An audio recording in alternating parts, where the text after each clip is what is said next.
دیکھیے ہندو دیویاں دیوتا بے شمار، لیکن مہادیو وہ بھی کیا دو ہیں؟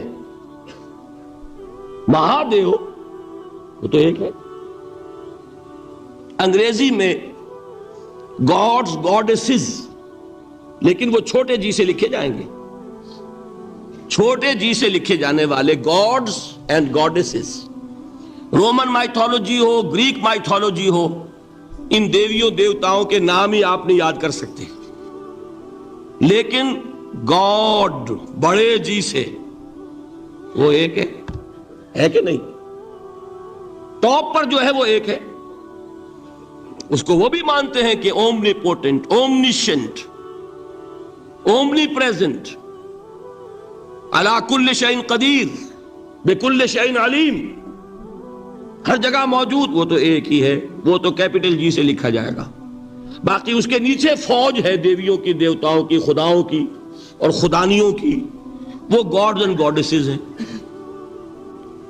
عرب میں کیا تھا؟ میں نے پہلے آپ کو وہ دو مثالیں دے دی ہیں، تیسری اور ایران کی لے لیجئے،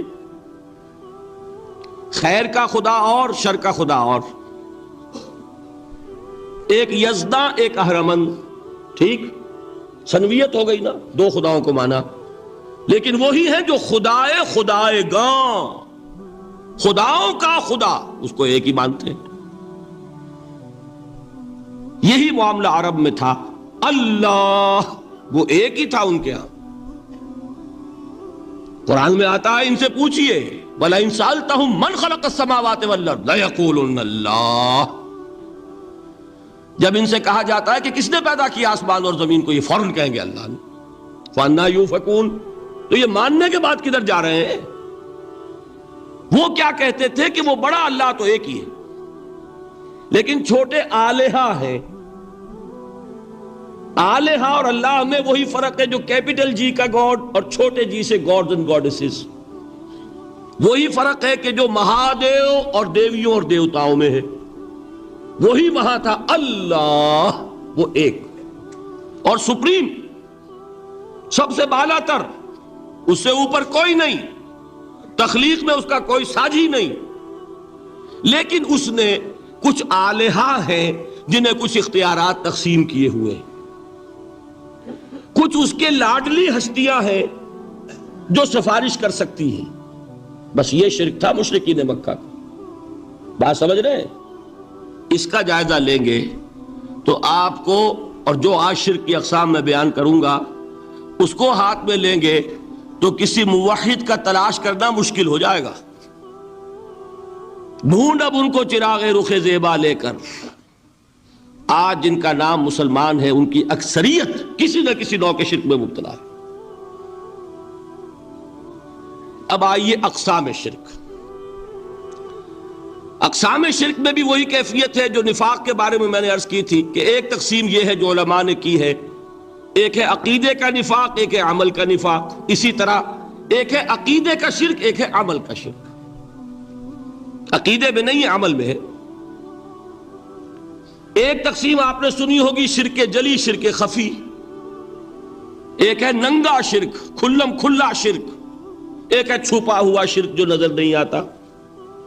لیکن ایک مغالطہ اپنے دل سے نکال دیجئے، بعض لوگ شرک خفی کو شرک نہیں سمجھتے، یہ بہت بڑی غلطی ہے۔ اگر وہ شرک نہ ہوتا تو حضور اسے شرک نہ کہتے، کوئی اور لفظ، عربی زبان کا دامن جو ہے محدود نہیں ہے، پھر اس کے لیے کوئی اور لفظ اختیار فرمایا جاتا ہے وہ شرک۔ لیکن ایک شرک ہے جلی جو نمایاں ہے، نظر آ رہا، ایک ہے شرک خفی جو نظر نہیں آ رہا، اور وہ کتنا خفی ہو سکتا ہے اس کی ایک مثال دی حضور نے۔ شرک خفی اتنا خفی ہو سکتا ہے، ذرا مبالغہ دیکھیے جو حضور نے بات کو سمجھانے کے لیے مثال میں جو مبالغہ اختیار فرمایا۔ ایک سیاہ اندھیری رات میں ایک سیاہ پتھر پر ایک سیاہ چیونٹی کو رینگتے ہوئے دیکھنا جتنا مشکل ہے، اتنا ہی شرک خفی کا پہچاننا مشکل ہے۔ بتائیے، آپ نے فرمایا انا افصح العرب، میں عرب کا فصیح ترین انسان ہوں، اس سے آگے کوئی مثال دی جا سکتی ہے؟ اندھیری رات، تاریک رات، پتھر سیاہ، چیونٹی سیاہ، کون دیکھ سکتا؟ جتنا اس کو دیکھنا ناممکن ہے اتنا ہی شرک خفی کا پہچاننا مشکل ہے. گویا کہ اس سے تو اللہ ہی بچائے گا تو انسان بچے گا. ایک آخری بات تمہیداً اور عرض کر دوں پھر میں چلوں گا اقسام پر. میری جو باتیں آپ کے سامنے آئی اس سے ایک منطقی نتیجہ نکلتا ہے. کوئی شخص اگر حقیقتاً شرک سے بچ جائے، واقعتاً شرک سے بچ جائے، ہر قسم سے بچ جائے، اس سے بھی اوپر کوئی انسان ہوگا. گویا کہ یہ آخری منزل ہے. یا یوں کہیے کہ جس شخص کے بارے میں اللہ تعالیٰ یہ مان لے کہ میرا یہ بندہ شرک سے بری ہے، اس سے بڑی سند کوئی ہے؟ دی ہائیسٹ ٹیسٹیمونیل، سب سے بڑی سند، سب سے بڑی تعریف جو بندے کی ہو سکتی ہے وہ کیا ہے؟ یہ مشرک نہیں. یہی وجہ ہے، دیکھیے آپ قرآن مجید میں حضرت ابراہیم کے ذکر میں دیکھیں گے. ابراہیم کا مقام کیا ہے؟ خلیل اللہ، ابو الانبیاء، امام الناس. تین نسبتیں ہیں، تینوں بڑی عظیم. اللہ کے ساتھ نسبت کیا ہے؟ خلیل. واتخذ اللہ ابراہیم خلیلا. ابو الانبیاء، کتنے نبی ہیں ان کی نسل میں؟ اسحاق اور اسماعیل سے چلیے، پھر یعقوب اور یوسف، اور پھر چلیے موسیٰ اور ہارون، اور پھر چلیے سارے انبیاء بنی اسرائیل کے، حضرت عیسیٰ، پھر یہاں تک کہ محمد الرسول اللہ. کس کی اولاد ہے؟ ابراہیم کی. ابو الانبیاء. اور نمبر 3، انی جاعلک للناس اماما، امام الناس. اور قرآن میں جو سب سے بڑی سند انہیں دی جاتی ہے وہ کیا؟ وما کان من المشرکین.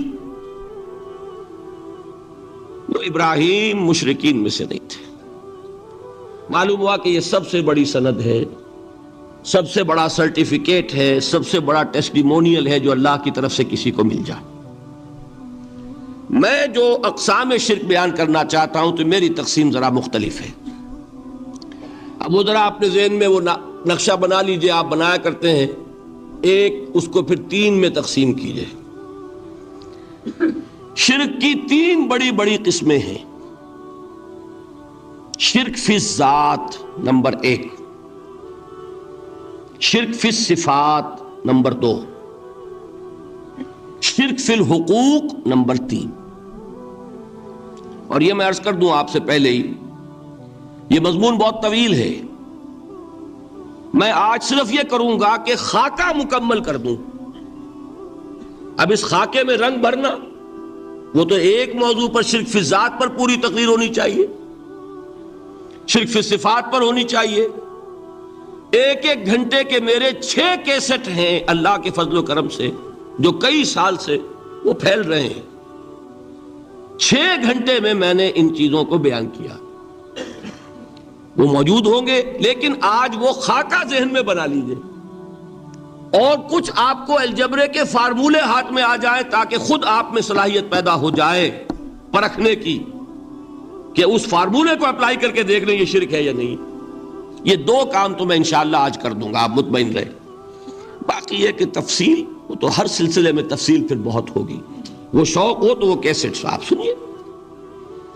تو 3 تقسیمیں ہو گئی. شرک فی الذات، اللہ کی ذات میں کسی کو شریک کر دینا،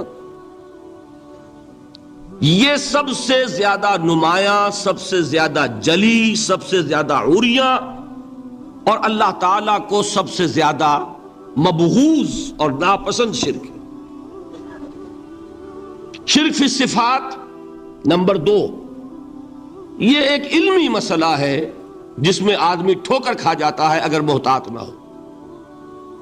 بڑے سے بڑے آدمی کو ٹھوکر لگ جائے گی. اس کا میں فارمولہ صرف آپ کو دوں گا، وہ ذہن میں رکھ لیجئے، پھر جہاں چاہیں اپلائی کیجئے، انشاءاللہ تعالی آپ کو ٹھوکر نہیں لگے گی.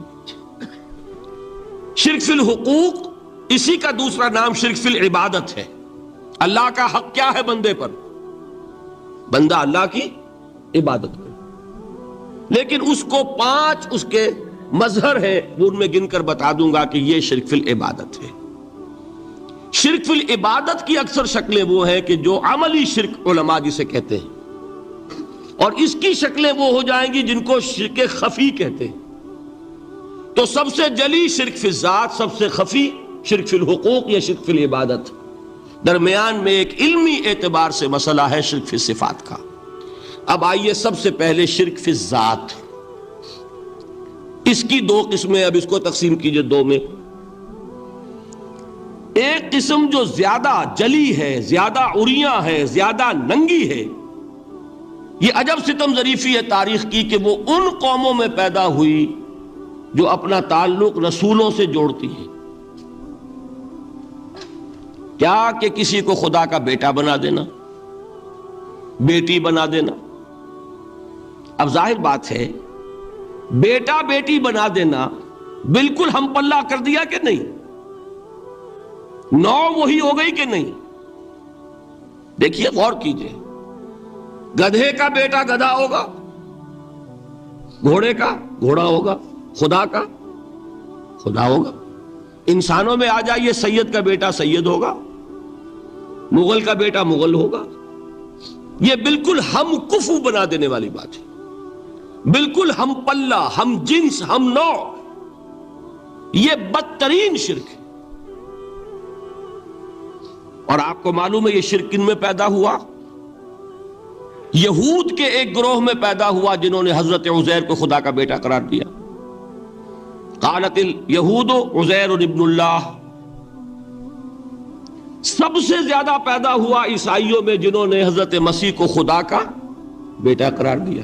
اور واقعہ یہ ہے کہ اس گمراہی میں ان سے آگے کوئی نہیں جا سکتا۔ ان بدبختوں نے یہاں تک صراحت کی ہے کہ مسیح خدا کا صلبی بیٹا ہے۔ اس لیے کہ دو لفظ آتے ہیں، ایک ہوتا ہے ابن، ایک ہے ولد، ان میں ذرا فرق ہے۔ ابن کا لفظ عربی زبان میں کسی اور سینس میں بھی استعمال ہوتا ہے۔ ابن السبیل کسے کہتے ہیں؟ مسافر کو۔ تو کیا وہ مسافر اور کیا وہ رستے کا بیٹا ہوتا ہے، سبیل کا بیٹا؟ ابن الوقت کسے کہتے ہیں؟ اپارچونسٹ۔ ابن الوقت کوئی اصول نہیں،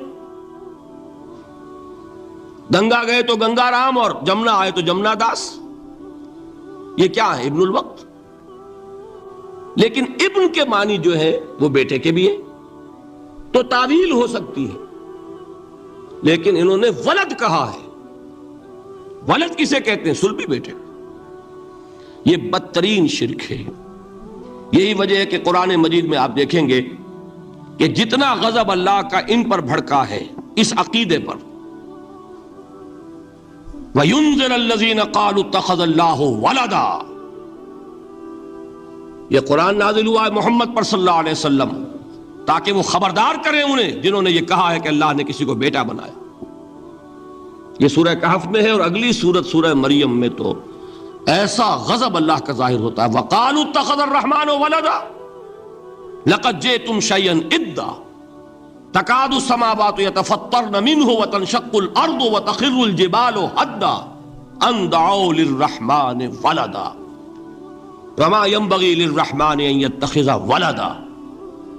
انہوں نے کہا کہ رحمان نے کسی کو بیٹا بنایا۔ تم بہت بڑی گستاخی کی بات کر رہے ہو، تمہاری اس گستاخی کی وجہ سے آسمان پھٹ پڑنے کو ہے، زمین شق ہو جانے کو ہے، اور قریب ہے کہ پہاڑ ایک دھماکے کے ساتھ گر جائیں، کہ انہوں نے خدا کے لیے بیٹا تصنیف کر دیا۔ حالانکہ اللہ رحمان، اس کی شان اس سے بہت بلند و بالا ہے کہ اس کے کوئی بیٹا ہو۔ اس کی وجہ بھی سمجھ لیجئے کہ بیٹے کی ضرورت کسے ہوتی ہے؟ جو خود فانی ہو۔ کیوں ہے آپ کو طلب بیٹے کی؟ ہم نہ ہوگے ہمارا نام زندہ رہے گا۔ یہ ایک ایٹرنل ہونے کی خواہش ہے، انہیرنٹ، نام چلے گا۔ اسی لیے بیٹی سے آدمی سمجھتا ہے کہ نام نہیں چلتا۔ یہ طلب جو ہے بیٹے کی کیوں ہے؟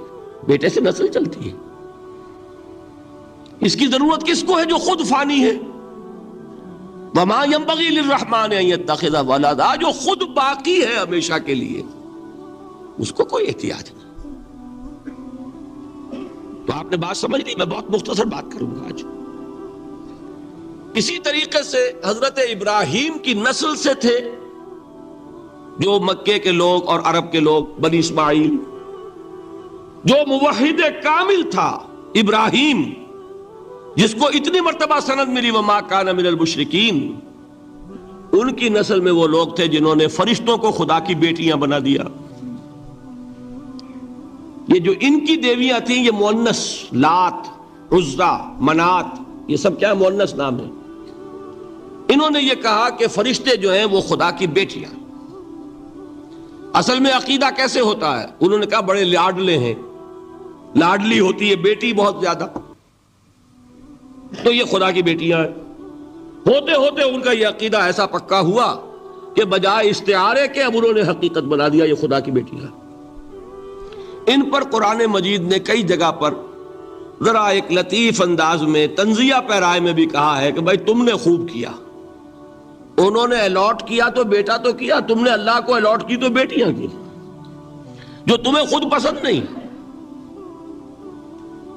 الکم البنون، تمہارے لیے بیٹے ہوں، وَلَهُ الْبَنَاتُ، اور اس کے لیے بیٹیاں۔ تو یہ تو ذرا ایک لطیف انداز ہے، تنزیہ پرایا ہے، لیکن ان تینوں کو اب آپ ایک جگہ کر لیجئے۔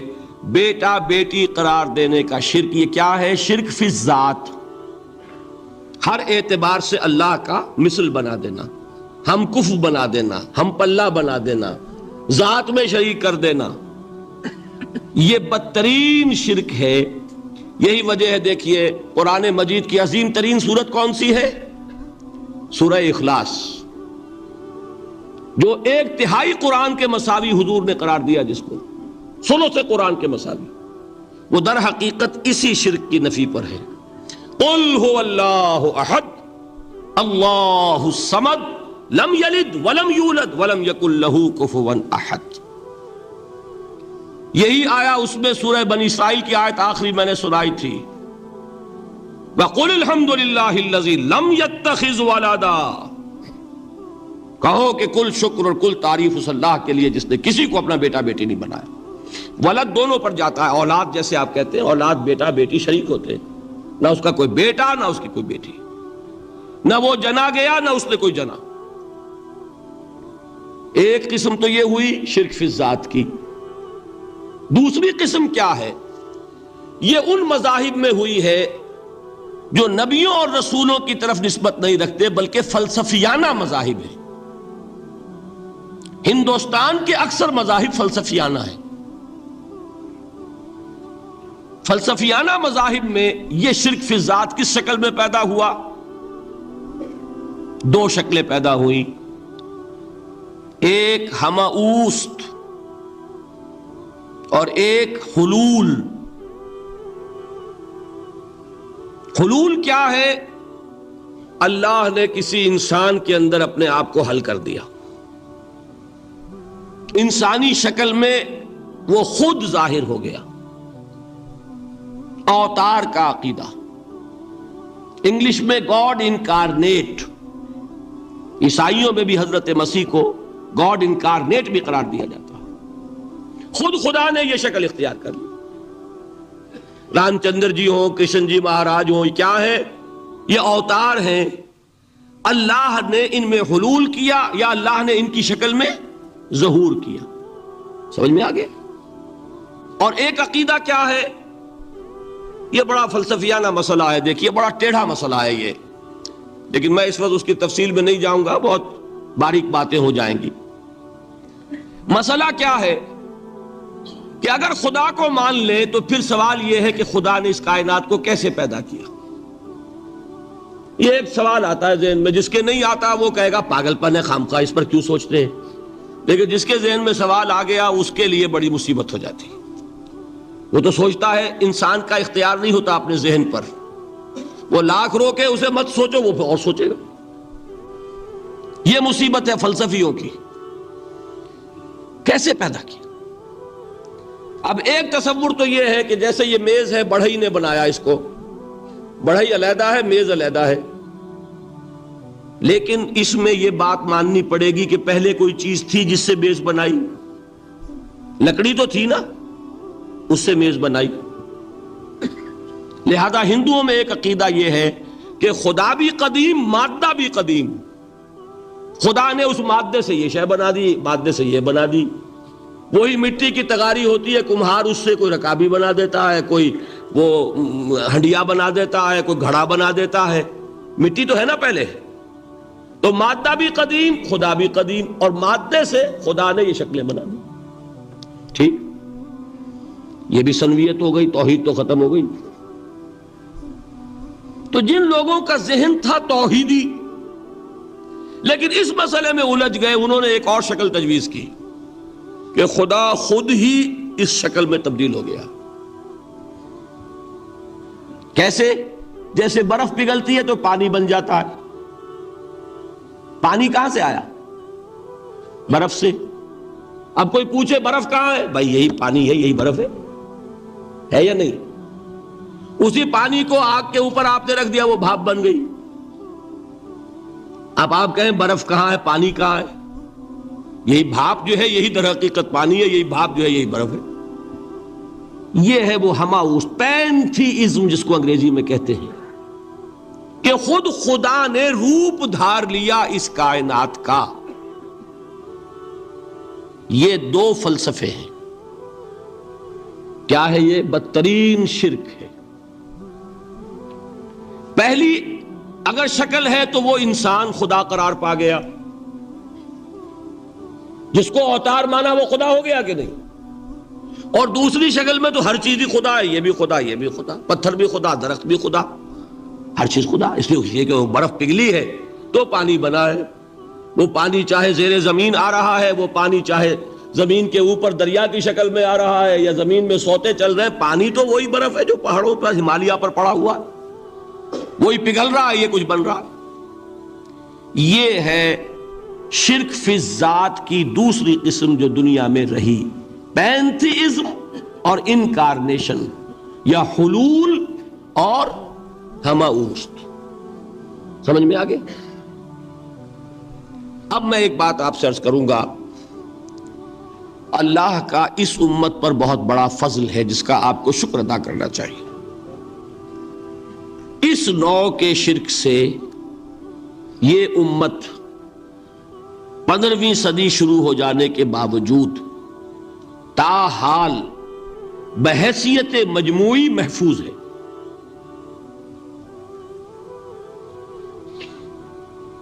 میں نے بحیثیت مجموعی کہا ہے. کوئی افراد یا عوام الناس یا جوہلا یا شعراء یا نعت گو وہ مبالغہ آرائی میں کوئی بات کہہ دیتے ہو تو وہ علیحدہ بات ہے. لیکن مسلمانوں میں کوئی مستند فرقہ اور اس کے جو مستند عقائد ہیں ان میں الحمدللہ آج تک ایسی کوئی چیز شامل نہیں.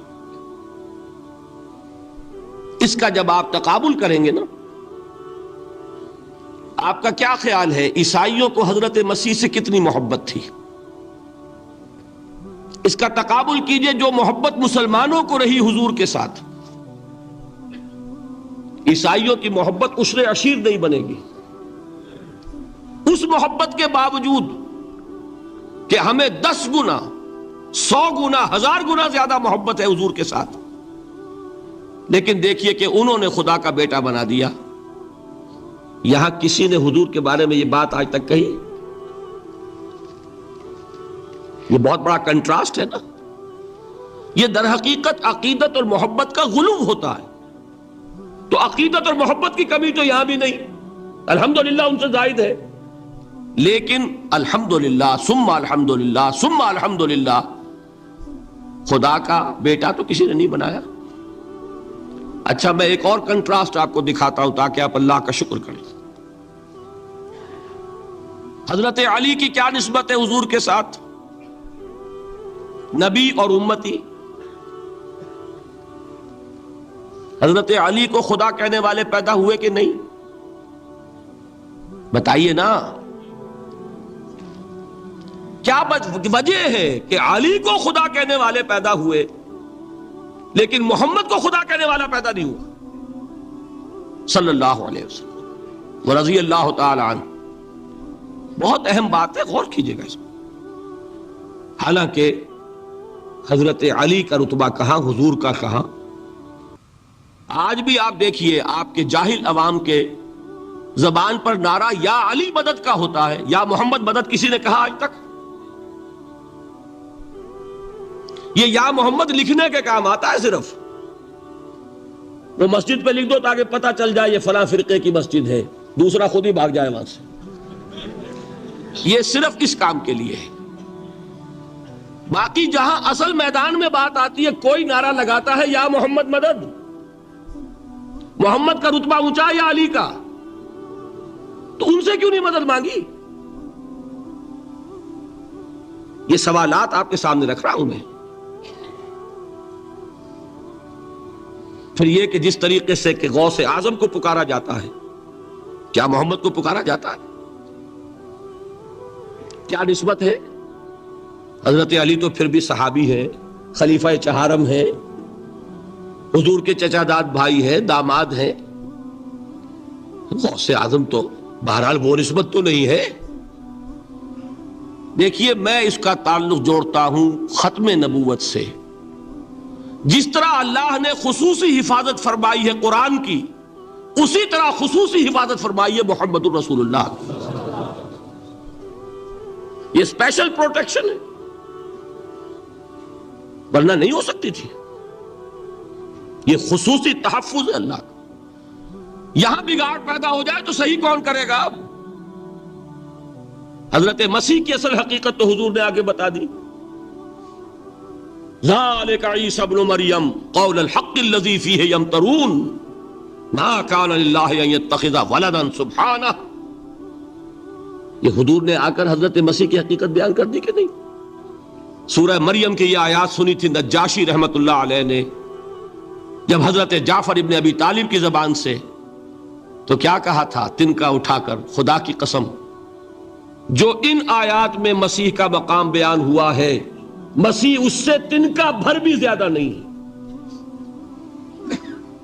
لیکن اگر محمد الرسول اللہ کو خدا کا بیٹا بنا دیا گیا ہوتا یا خدا بنا دیا گیا ہوتا تو کون آتا اس کی اصلاح کے لیے؟ جیسے قرآن مجید کا تحفظ ہے، ایسے ہی محمد الرسول اللہ کا تحفظ ہے۔ وہ تحفظ ہوا کیسے ہے؟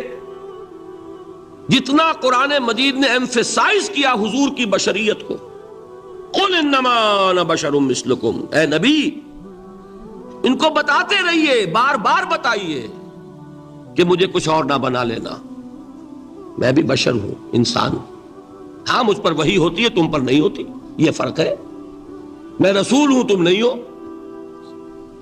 یہ بعد میں ذرا اور مسئلہ میں واضح کروں گا، ابھی صرف یہ نوٹ کیجئے کہ یہ تحفظ جو ہے، جیسے قرآن کو تحفظ دیا لیکن اس کے لیے ذرائع بھی ہے نا۔ یہ حفظ قرآن کا سلسلہ جو ہے یہ اس کا ذریعہ بنا، یہ رمضان میں تراویح جو ہے اس کا ذریعہ بنی۔ ہمارے ملکوں کے اندر تو حفاظ کو مسجدیں نہیں ملتی، تلاش کرتے پھرتے ہیں، اور ایک جیسا کہ اینول جشن ہوتا ہے قرآن مجید کا، ہر حافظ اپنا حفظ تازہ کر رہا ہے، حفاظ لگے ہوئے ایک دوسرے کے ساتھ تازہ کرنے میں۔ یہ ذریعہ ہے اللہ تعالیٰ نے کہ جس کے ذریعے سے قرآن کو محفوظ کیا۔ تو حضور کو جو حفاظت دی اس کا ایک طریقہ کیا ہوا؟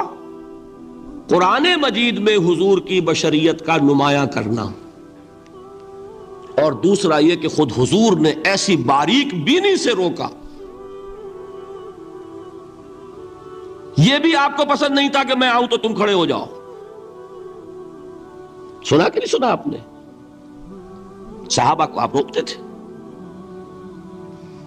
ایک صحابی کی زبان سے نکل گیا ما شاء اللہ و ما شئت، جو اللہ چاہے اور جو آپ چاہیں، فوراً ٹوک دیا اجعلتنی للہ ندن، کیا تم نے مجھے خدا کا مد مقابل بنا دیا؟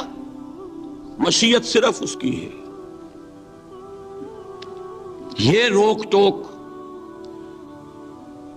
یہ وہ چیزیں ہیں کہ جس کی بنا پر اللہ نے تحفظ عطا فرمایا۔ یہ جو آپ نے فرمایا میری قبر کو کسی جلسے اور جشن کا مرکز نہ بنا لینا، فرمایا کہ نہیں فرمایا؟ اللہ تعالیٰ لعنت فرمائے بنی اسرائیل پر کہ انہوں نے اپنے نبیوں کی قبروں کو وہ میلہ گاہ بنا لیا۔ یہ ساری وہ ہیں، یہ تحفظات ہیں، یہ بچاؤ ہے، یہ امت کو متنبہ کیا جا رہا ہے۔ کہ محبت اور عقیدت کا غلو جیسے پہلے ہوا، یا اہل الکتاب لا تغلو فی دینکم، اے کتاب والو اپنے دین میں غلو سے کام نہ لو۔ یہ غلو محبت، غلو عقیدت ہے جس کی بنا پر وہ خدا کے بیٹے بنا دیے گئے، اور اگر وہ ہوتا یہاں اللہ کا نہ معلوم اللہ کے برابر کس طریقے سے حضور کو بنا دیا جاتا، لیکن قرآن نے خود حضور نے اس کی پیش بندی کی، جس کا ظہور ہم دیکھ رہے ہیں کہ اللہ کے فضل و کرم سے یہ امت تا حال بحیثیت مجموعی محفوظ ہے۔ البتہ دیکھیے شاعروں کی باتیں اور ہوتی ہیں، اور عوام کی اور واعظوں کی اور نعت گوؤں کی باتیں جو ہے وہ اور ہیں۔ میں جس چیز کی نفی کر رہا ہوں وہ علماء کی بات ہے۔ شاعروں کا تو قرآن مجید کے اندر خود ہی بھاڑا پھوڑ دیا اللہ نے، وَالشُّعَرَاءُ يَتَّبِعُهُمُ الْغَاوُونَ أَلَمْ تَرَ أَنَّهُمْ فِي كُلِّ وَادٍ يَهِيمُونَ إِنَّهُمْ يَقُولُونَ مَا لَا يَفْعَلُونَ۔ مبالغہ نہ کریں تو شعر میں رنگ ہی پیدا نہیں ہوتا، پھر شعر کائے کو کہنا ہے نثر کہو بھائی، مبالغے سے اس میں ایک تاثیر پیدا ہوتی ہے۔ وہ مبالغے ہمارے شاعروں نے، ہمارے نعت گوؤں نے کیے ہیں، اور اس میں اللہ تعالیٰ انہیں معاف کرے، بالکل اوتار کر الفاظ بھی استعمال کر دیے۔ وہی جو مستوی عرش تھا خدا ہو کر، اتر پڑا وہ مدینے میں مصطفیٰ ہو کر۔ بتائیے رام چندر جی کے بارے میں جو عقیدہ ہے، اب کیا فرق رہ گیا؟ بال برابر فرق ہے یا کوئی؟ اور نقطے پیدا کرتے ہیں۔ مدینے کی مسجد میں منبر کے اوپر بغیر عین کا ایک عرب ہم نے دیکھا، کیا سمجھ میں آیا؟ عرب میں سے عین نکالا، کیا بنا؟ یہ نقطہ آفرینی ہے۔ اسی طریقے سے ہماری شاعری میں کچھ ہماؤست کا رنگ بھی پیدا ہو گیا ہے۔ خود کوزاؤ، خود کوزا کرو، خود گلے کوزا، خود رند سبو کش، خود برسر آکوزا خریدار بے آمد بشکست و رواں شد۔ وہ خود ہی کوزا ہے، خود ہی مٹی ہے جس سے کوزا بنا ہے، خود ہی کوزے کا بنانے والا ہے۔ سمجھ رہے ہیں؟ الفاظ تو بڑے پیارے ہیں، بڑے مزیدار ہیں، آدمی ایک دفعہ وجد میں آ جاتا ہے، لیکن ہے کیا؟ وہی ہے نا کہ وہی جو برف تھا پگھل کر پانی بن گیا۔ خود کوزاؤ، خود کوزا کرو، خود گلے کوزا، خود رند سبو کش، خود ہی اس کوزے میں شراب ڈال کے پیتا بھی ہے، خود ہی مٹی ہے، خود ہی وہ بنانے والا ہے، خود ہی کوزا ہے، خود ہی اس میں شراب ڈال کے پیتا بھی، اور خود ہی اس کوزے کو توڑ کر اپنا راستہ بھی لیتا ہے۔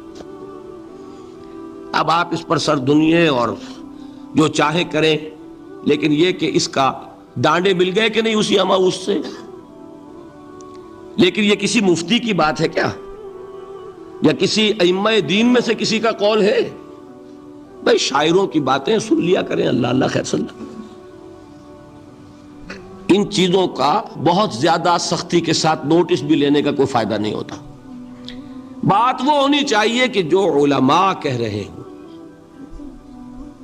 مستند عقائد ہو، جو ان کی کتابوں میں درج ہو، ان سے بات ہونی چاہیے۔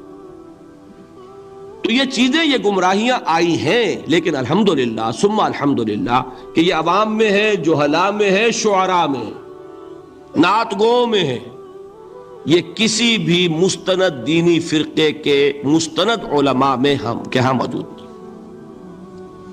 البتہ ایک مسئلہ جو ہے نور اور بشر کا، وہ ذرا تھوڑا سا میں حل کر دوں آج۔ آپ سمجھتے ہوں گے لا ینحل ہے۔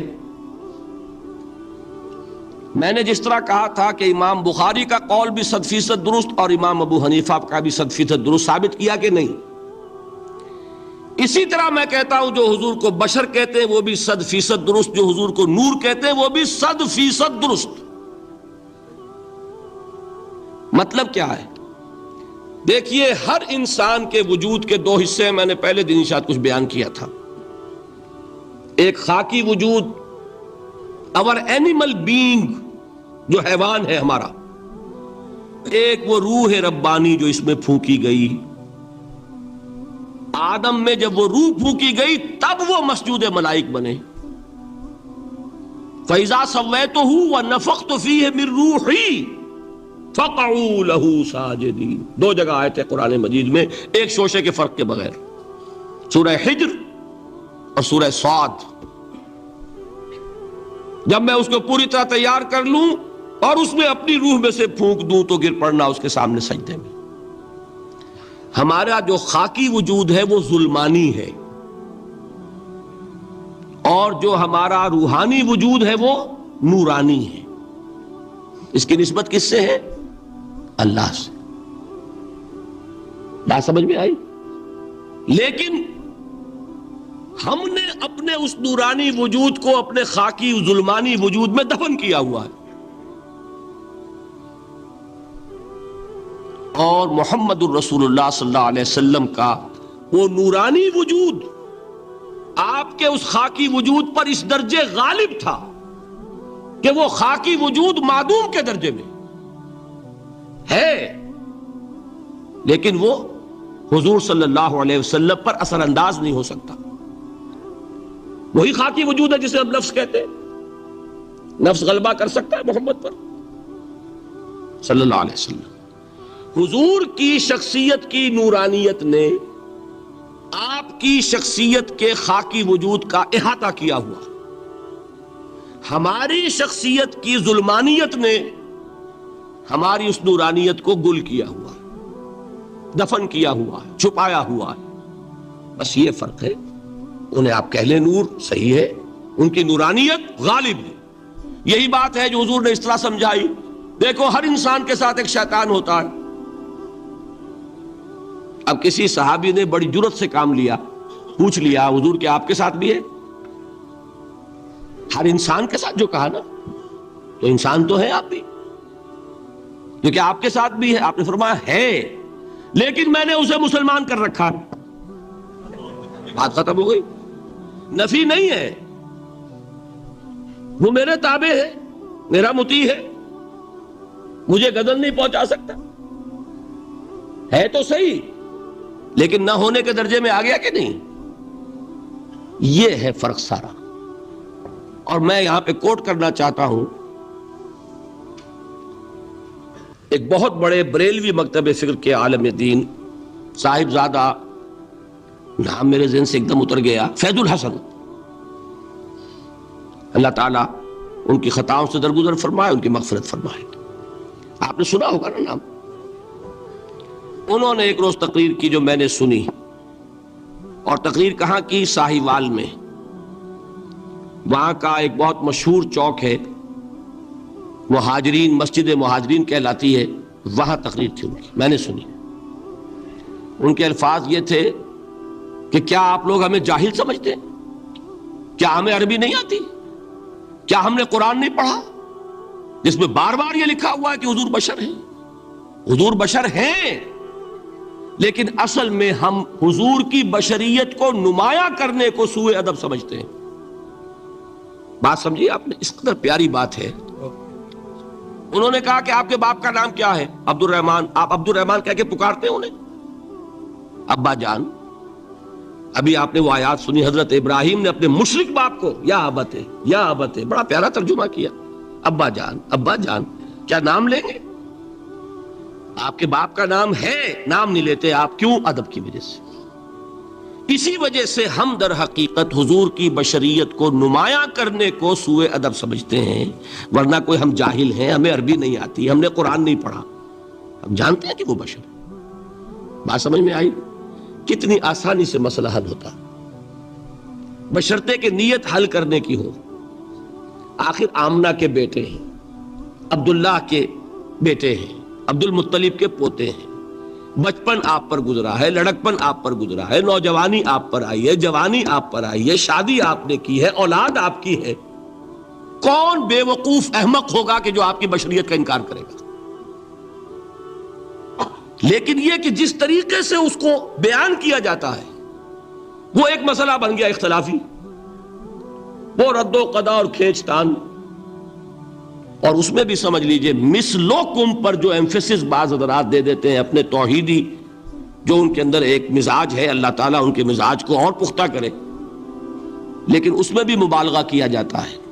ایک حدیث مجھ سے سنیے جس میں حضور نے مثل کا انکار کیا. مثلکم کا مطلب اگر کسی نے یہ سمجھا کہ بالکل ہم جیسے ہیں تو بہت بڑی مغالطے میں. حضور صوم وصال سے منع فرماتے تھے، خود رکھتے تھے۔ صوم وصال کیا ہے؟ آج روزہ رکھا، شام کو افطار نہیں کیا، وہی روزہ رات بھر چل رہا ہے، اگلے دن بھی چل رہا ہے، شام تک کو جا کے پھر کھولا تو 2 دن کا صوم وصال ہو گیا۔ اگلے دن بھی نہیں کھولا، چلا تو 72 گھنٹے کا صوم وصال ہو گیا۔ یہ کیا ہے؟ صوم وصال۔ خود رکھتے تھے اور صحابہ کو روکا۔ صحابہ میں سے کسی نے ہمت کر لی، حضور آپ خود رکھتے ہمیں روکتے۔ فرماتے ہیں ایکم مثلی، تم میں سے کون مجھ جیسا ہے؟ ابھی تو عند ربی، میں تو اپنے رب کے پاس رات گزارتا ہوں، ہوا یطعمنی ویسقین، وہ مجھے کھلاتا ہے پلاتا ہے۔ بتائیے کون ہے جو اس کا دعویٰ کرے گا؟ حضور کے خصائص ہیں۔ حضور خود فرماتے ہیں تم صرف سامنے سے دیکھتے ہو، میں پیچھے سے بھی دیکھتا ہوں۔ کہاں ہوا وہ مثلیت؟ اگر آپ نے بالکل اپنے جیسا سمجھ لیا تو بڑے مغالطے میں ہیں۔ نبی کا مقام ہے، نبی کا رتبہ ہے، نبی کے خصائص ہیں۔ آپ سو گئے تو آپ کی نیند، آپ کی وضو ٹوٹ گئی اور نبی سو گیا تو کہاں گئی مثلیت؟ پھر مثل اس معنی میں کہ بشر ہیں، نسل آدم سے ہیں، اس میں کوئی شک نہیں۔ اس معنی میں مثل ٹھیک ہے، قل انما انا بشر مثلکم، لیکن ہر اعتبار سے تو نہیں۔ سب سے بڑا فرق یہی ہے کہ وہی آ رہی ہے، معراج پہ تشریف لے گئے ہیں، اس دنیا میں بیٹھے ہوئے بھی جنت کا مشاہدہ فرما لیتے ہیں، کرا دیا جاتا ہے، دوزخ کا مشاہدہ کرایا جاتا ہے، فرشتے کو دیکھ رہے ہیں۔ یہ چیزیں ہیں۔ اور پھر خصائص جیسا کہ میں نے عرض کیا کہ آپ پیچھے سے بھی دیکھتے ہیں۔ آپ کا معاملہ یہ ہے کہ آپ اگر سو جائیں تو آپ کا وضو نہیں ختم ہوگا۔ یہ ساری چیزیں جو ہے ان سب کو بیلنس کیجئے تو معلوم ہوگا کہ آپ بشر بھی ہیں، 100% درست، لیکن آپ کی وہ نورانیت، آپ سراج منیر، ہدایت کا روشن چراغ، آپ کی جو روح انور ہے، وہ آپ کے اس جسدی وجود پر اس طریقے سے حاوی ہے کہ گویا کہ اس نے اس کی ظلمانیت کو ختم کر کے رکھ دیا۔ اس معنی میں کوئی کہے نور مجسم تو مجھے کوئی اعتراض نہیں۔ یہ ہے ان چیزوں کو جمع کرنے کی شکل، خواہ مخواہ کی کھینچ تان کے سوا کچھ نہیں۔ بہرحال یہ پہلا حصہ ختم ہوا، شرک فی الذات۔ اب آئیے شرک فی الصفات۔ میں نے عرض کیا تھا کہ یہ ایک بڑا علمی مسئلہ ہے اور اس میں ٹھوکر لگ جاتی ہے۔ وجہ کیا ہے اس کو سمجھ لیں۔ بنیادی بات، ہماری زبان جو ہے وہ بہت محدود ہے۔ ہماری ہی زبان ہے جسے اللہ نے ذریعہ بنایا اپنی ہدایت کا، ورنہ ہمارے پلے نہ پڑتی بات، ظاہر ہے نا۔ لیکن ہماری زبان کی محدودیت ہے۔ اس محدودیت کا ایک مظہر یہ ہے کہ ہم جو الفاظ اللہ کے لیے بطور صفت استعمال کرتے ہیں وہی الفاظ مخلوقات کے لیے بھی کر لیتے ہیں۔ اللہ موجود، ہم بھی موجود۔ اللہ زندہ، ہم بھی زندہ۔ اللہ علیم، تو انسان علیم بھی علیم نہیں، علامہ بھی ہے کہ نہیں؟ یہ تو بڑا مبالغے کا لفظ ہے۔ انسان علامہ ہے کہ نہیں؟ اللہ دیکھتا ہے، بصیر ہے، ہم بھی بصیر ہیں۔ اللہ سنتا ہے، سمیع ہے، ہم بھی سنتے ہیں۔ اللہ کو قدرت حاصل ہے، کچھ ہمیں بھی حاصل ہے۔ ایک مکہ مارا تھا حضرت موسیٰ نے، جان نکال دی تھی کہ نہیں؟ ہے نا کچھ نہ کچھ۔ اللہ چاہتا ہے، ہم بھی چاہتے ہیں۔ اسی دیکھیے چاہت میں وہ ہو گیا تھا جس پر روک دیا حضور نے، ما شاء اللہ وما شئت اجعلتنی للہ ندا، کیا تم نے مجھے اللہ کا مد مقابل بنا دیا؟ دھوکہ ان الفاظ کے اشتراک کی وجہ سے لگ جاتا ہے۔ بات سمجھ میں آئی؟ اب اس میں فارمولہ میں نے عرض کیا تھا کہ ایک نوٹ کر لیں تو مسئلے سارے حل ہو جائیں۔ جب ہم کوئی لفظ بطور صفت اللہ کے لیے بولتے ہیں اور اسی لفظ کو مخلوق میں سے کسی کے لیے بولتے ہیں، مخلوق میں سب آ گئے، جمادات، حیوانات، انسان، اولیاء اللہ، فرشتے، انبیاء، رسول، سب مخلوق تو ہے نا. تو کل مخلوقات کو جب ہم ایک لفظ بطور صفت استعمال کریں گے اللہ کے لیے اور اسی لفظ کو استعمال کریں گے بندوں کے لیے، تو ان میں 3 فرق ہیں جو ذہن میں رہنے چاہیے، گن کر یاد کیجئے. اللہ کی ذات قدیم ہے، ہمیشہ سے ہے، اسی طرح اس کی صفت بھی قدیم ہے، ہمیشہ سے ہے. مخلوقات حادث ہیں، ان کی صفات بھی حادث ہیں. حادث قدیم کے مقابلے میں کہ پہلے نہیں تھی پھر ہو گئی. ایک فرق، اللہ کی ذات از خود ہے، کسی اور نے تو اس کو وجود نہیں بخشا نا. اللہ کا وجود از خود ہے، ذاتی ہے. کسی طرح اس کی صفات ذاتی ہیں، کسی اور کی عطا کردہ نہیں ہے. مخلوق کوئی ہو کسے باشد، ان کا وجود ذاتی نہیں عطائی ہے، اللہ نے دیا تو وجود ملا. اسی طرح ان کی صفات عطائی ہیں، ذاتی نہیں. 2 فرق ہو گئے. اللہ کی ذات مطلق ہے، لا محدود، اسی طرح اس کی صفات مطلق ہیں، لا محدود. مخلوق کی ذات محدود، کسے باشد، صفت بھی محدود. 3 فرق ہے، ذاتی عطائی، قدیم حادث، لا محدود محدود. 3 فرق ذہن میں رہیں تو جو صفت بھی آپ اب بولیں گے اس میں یہ تینوں باتیں ذہن میں رہیں. سمجھ میں آ گئی بات؟ اب اس کا اطلاق کیجئے تو یہ علم غیب کا مسئلہ حل ہو جائے گا. یہ بھی لا ینحل سمجھا جاتا ہے نا. علم کسی کا بھی ہو، انسان، فرشتہ، اولیاء، انبیاء، رسول، حضور صلی اللہ علیہ وسلم، کسی کا بھی حادث ہے، قدیم نہیں ہے، عطائی ہے، ذاتی نہیں ہے، محدود ہے، لا محدود نہیں ہے. 3 باتیں مان لیں، شرک نہیں ہوگا. ان میں سے ایک کو ساقط کر دیں، شرک ہو جائے. آئی بات سمجھ میں؟ اللہ کی قدرت ذاتی ہے، عطا کردہ نہیں. مخلوق میں جس کو قدرت حاصل ہے وہ عطائی ہے، ذاتی نہیں. اللہ کی قدرت لا محدود، یفعل ما یشاء فعال لما یرید علی کل شیء قدیر. ہم مخلوق کوئی بھی ہو اس کی قدرت محدود. اللہ کی قدرت جب سے وہ ہے ہمیشہ سے ہے، ہمیشہ سے قدرت بھی ہے. اور مخلوق میں سے قدرت یہ حادث ہے. تینوں چیزیں سامنے رہیں، شرک نہیں ہوگا. ایک چیز کی بھی کمی ہو گئی، شرک ہو جائے. یہ ساری صفات پر لے آئیے. اللہ کی حیات ذاتی، ہماری عطائی.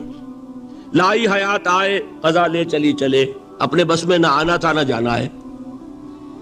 زندگی اس کی عطا کردہ ہے، جب چاہے لے لے. اللہ کی حیات بھی ایسی ہے کیا؟ ذاتی، الحی. ہماری حیات محدود، ویسے بھی محدود، موت آئے گی شاید ختم ہو جائے. چلیے موت ختم نہیں کرتی، ہم سمجھتے ہیں کہ وہ ہماری ابدی ہے. محدود اس معنی میں تو ہے کھانے کو نہ ملے تو کمزوری، ذرا کام کیا تو تکان، نیند بھی آ رہی ہے، اونگ بھی آ رہی ہے. اور اس کی حیات الحی القیوم لا تاخذہ سنۃ ولا نوم. حیات ذاتی ہے، لا محدود ہے اور قدیم ہے. یہاں حیات عطائی ہے اور حادث ہے اور محدود ہے، ساری صفات. اس کو ذہن میں رکھ لیجئے. تو اب 2 مسئلے میں یہاں حل کر دوں. جو لوگ کہتے ہیں حضور کو علم غیب نہیں تھا اور جو کہتے ہیں تھا، بدقسمتی سے دونوں نے ڈیفینیشن علیحدہ کر لی. جو ڈیفینیشن نفی کرنے والوں نے کی ہے اس کی وجہ سے، اس کے اعتبار سے واقعتاً نہیں تھا. انہوں نے ڈیفینیشن یہ کی ہے، تعریف یہ کی ہے، وہ علم جو خود حاصل ہو جائے. اللہ کا عطا کردہ علم جو ہے وہ کہتے ہیں وہ غیب نہیں ہے. تو وہ بھی مانتے ہیں کہ ہر علم جو حضور کو حاصل ہے وہ اللہ کا عطا کردہ. میں سائی والی میں یہ سارے مرحلے میں نے طے کیے نا اپنے زمانہ طالب علمی میں. مولانا منظور احمد شاہ صاحب ہیں سائی وال میں ایک، میں ان کے پاس حاضر ہوا. میں نے کہا جی یہ مسئلہ کیا ہے علم غیب کا، مجھے ذرا سمجھائے. انہوں نے ایک کتاب اپنی نکالی کہ دیکھیے صاحب، ہم حضور کے علم کے بارے میں یہ باتیں مانتے ہیں. حضور کا علم حادث ہے، قدیم نہیں ہے. حضور کا علم محدود ہے، لا محدود نہیں ہے. حضور کا علم عطا کردہ ہے، ذاتی نہیں. میں نے کہا یہ تین باتیں اگر آپ مان لیں تو میرا تو جھگڑا کوئی نہیں آپ سے. ہوتا کیا ہے جب آئیں گے وعظ میں، خطابت میں، تو عالم ما کان وما یکون، اب الفاظ وہ استعمال کر جائیں گے. ایک واعظ ہے، عام مقرر ہے، واہ واہ ہوتی ہی نہیں، نعرے لگتے ہی نہیں، محفل میں گرمی آتی نہیں جب تک کہ ایسے مبالغے نہ کریں. لیکن وہ چیز لکھی ہوئی ان کے ہاں ہے کہ حضور کا علم حادث ہے، قدیم نہیں ہے. حضور کا علم محدود ہے، لا محدود نہیں ہے. حضور کا علم عطائی ہے، ذاتی نہیں ہے. ان تینوں چیزوں کے بعد کوئی بڑے سے بڑا وہابی اور بڑے سے بڑا اہل حدیث بھی انکار نہیں کرتا. باقی یہ بات جان لیجئے کہ غیب اور حضور یا شہادہ یہ در حقیقت عام انسانوں کے اعتبار سے الفاظ استعمال ہوئے. جب قرآن میں کہا جاتا عالم الغیب والشہادہ، اللہ غیب اور جو ظاہر ہے یا موجود ہے سب کا جاننے والا ہے، تو مجھے بتائیے اللہ کے لیے کوئی غیب ہے؟ اللہ کے لیے کوئی شے غیب ہے؟ تو کیوں کہا جا رہا ہے عالم الغیب والشہادہ؟ وہ ہمارے اعتبار سے کہا جا رہا ہے. جو تمہارے لیے غیب ہے اللہ اس کو بھی جانتا ہے، اور جو تمہارے سامنے اللہ اسے بھی جانتا ہے. اللہ کے لیے تو کل شہادہ ہے. کسی شے کا لا یعزب عنہ مثقال ذرۃ فی السماوات والارض، آسمانوں اور زمین کا ایک ذرہ بھی اس سے غائب نہیں ہوتا. غیب کا وجود کیا اللہ کے لیے؟ تو یہ الفاظ مستعمل ہے ریلیٹو ہمارے اعتبار سے، اور ہمارے اعتبار سے جو شے غیب ہے اس میں سے ایک حصہ اللہ دیتا ہے نبی کو، تبھی تو نبی بنا. فرشتے کو دیکھا، فرشتہ ہمارے لیے غیب ہے. جنت دکھائی کہ نہیں دکھائی، ہمارے لیے غیب ہے کہ نہیں ہے. دوزخ کا مشاہدہ کرایا کہ نہیں کرایا، ہمارے لیے وہ غیب ہے کہ نہیں ہے. جو چیزیں ہمارے لیے غیب ہیں انہی کے پردے اللہ کچھ اٹھاتا ہے، کل غیب نہیں. کل غیب کا علم ہو جائے گا تو وہ شرک ہو جائے گا. کل کا لفظ جہاں آیا شرک ہوا. جب آپ کہہ رہے ہیں محدود ہے، لا محدود نہیں ہے، تو کل کا لفظ استعمال نہیں کر سکتے. لیکن غیب میں سے کچھ علم دیا گیا تبھی تو نبی بنا، ورنہ میرے اور نبی میں فرق کیا ہوا پھر؟